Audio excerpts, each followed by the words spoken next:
He would only play to the death. It wasn't a form of play anymore. It was all about winning. The Russians are going to really be in for it when I get the title. If you can't have all-out nuclear war, you can have the World Chess Championship. But at the peak of his fame, he disappeared and self-destructed. He's shy, suspicious of strangers. You don't understand, Harry. These Russians are against me. He's said to have taken out all his gold teeth because it was a way for the Soviets to send X-ray to attack him. He resurfaced 20 years later and turned his back on his country. Well, this is all wonderful news. It's time for the U.S. to get their heads kicked in. Now, an American hero lives as a fugitive. The most famous and the most inexplicable recluse ever. I want to know why. What drove Bobby Fischer into madness?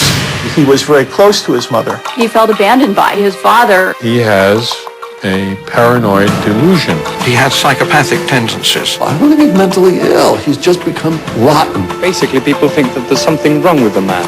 I don't think there's going to be any reclamation. This is Bobby Fischer, Anything to Win.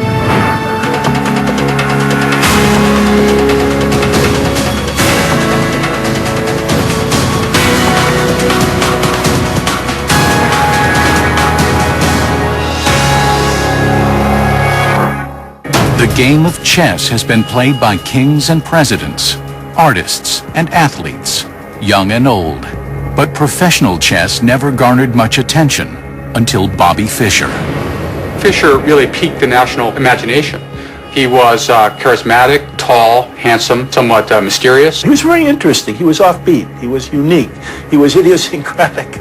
Journalists love people like him. They make headlines. Chess was not a popular game. It was not part of American myth. Overnight, Bobby Fischer put chess on the map of America.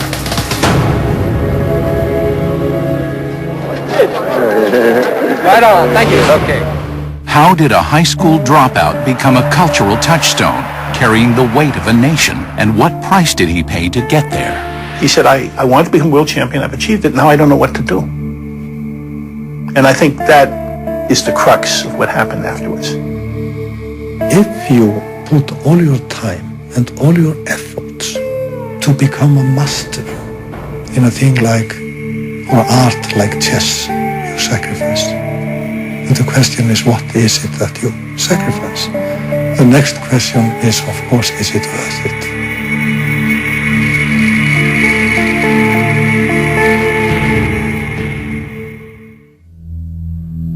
To understand Bobby Fischer, one must go back to before he was born, to his mother, Regina. Regina was a brilliant woman. She studied medicine in the Soviet Union in the 1930s under Stalin. She spoke 7 languages fluently. By the time she had Bobby, she had studied in about 6 different universities. Because she was Jewish, Regina had fled Europe, separating from her husband, German biophysicist Hans Gerhard Fischer.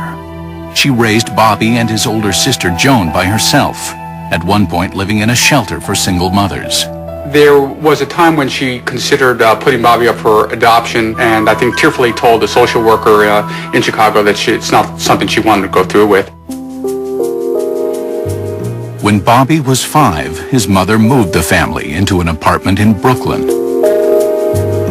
His sister, Joan, bought a chess set in the candy store above which they lived.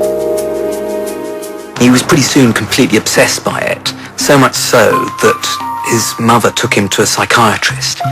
And the psychiatrist said, well, there were more things to worry about than chess. Relax. At 9, Bobby played his first organized tournament. By 11, he was a regular in New York's chess clubs. Bobby was a chess sponge. He would walk into a room where there were chess players, and he'd sweep around and he'd look for any chess books or magazine, and he'd sit down and he'd just swallow them one after another, and he'd memorize everything. He decided when he was 8 or 9 or something, they wanted to be world champion. I was getting pretty good when I was about 11. I started to feel pretty good. He said he read 1,000 chess books, and he absorbed the best from every one of them. I think he had the equivalent of 100 PhDs in chess. While the rest of us were concentrating on school studies and sports and girls. He memorized everything that was to be known about the theory of the time. Bobby did what you had to do to become the best player in the world. Chess is a complex game with a simple objective: to capture the opponent's king. Moving pieces in concert, players try to outwit and checkmate the opposition. What chess is really about is, as well as pure calculational power, it's about a form of wisdom, it's about intuition, it's about imagining yourself forward. Bobby just could feel his way forward. At the age of 13, he played this amazing match against Donald Byrne. Extraordinary, incredible game for anybody, and for a 13-year-old, it's virtually unbelievable. First of all, it was a queen sacrifice. Queen is the strongest piece on the board, and if you give it up, you usually lose. The game is over. Hans Kmach, who was a leading chess author and analyst of the day, called it the game of the century, and title sticks to this day. When Bobby was 13 years old in 1956, we were approximately of the same strength. I was 19, and we played about equally. A year later, when he was 14, he was clearly better than I or anyone else in the United States. Age 14, he became US champion. Age 15, he became the youngest grandmaster in history. By then, everybody knew we had a genius on our hands. The amazing Bobby Fischer. He replayed for the spectators the game in which he won the U.S. National Championship. From the time he was 13 or 14, he was a celebrity. Here, chess players old and young competed against Bobby Fischer as he played 25 games simultaneously without a loss. The world approached him on his own terms, in part because he demanded it, in part because he was King Bobby. Will you tell us how old you are and where you're from? I'm 15, up from Brooklyn. This young man's name is Bobby Fischer, and listen to this. Already, he is the United States chess champion.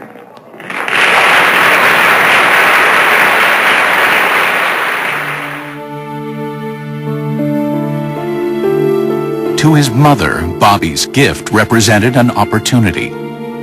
She really tried to manipulate, in many ways, his career and tried to find ways to promote him. She called me up one time and said, I want Bobby to go on this certain TV station. I don't want to tell him because if I tell him, he won't do it. So I want you to tell him. One of my jobs was to raise funds for players to play overseas. And she was always in my office trying to get this money.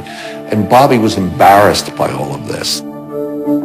Bobby had no relationship with the man listed on his birth certificate as his father, Hans Gerhard Fischer. Occasionally I would mention something to Bobby about your father or something, and he would say, I didn't know my father.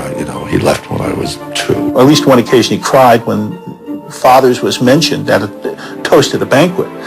And I read somewhere else that if you mentioned his father, he wasn't the same for the rest of the day. What about your father? No, I don't see him. Are they living together? No, her.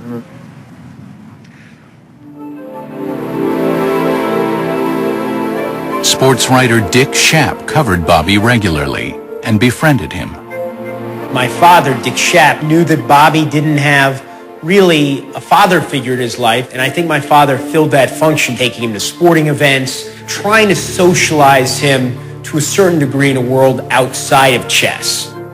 But Bobby showed little interest in anything outside of the 64 squares. Although his IQ was estimated at 187, that's high genius level, it didn't translate into school success. Bobby dropped out of Erasmus High School after the 10th grade. He had made a decision to become the greatest chess player in the world. Everything else was a distraction.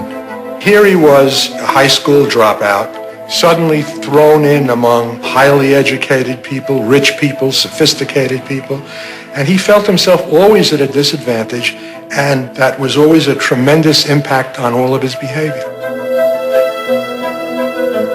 He, from a very early age, could sense that people were attaching their own fortunes to his. And that's naturally going to produce paranoia even in someone who is normal, and in someone who is predisposed to paranoia or schizophrenia, it's obviously going to have disastrous effects. He was not an easy person to be with.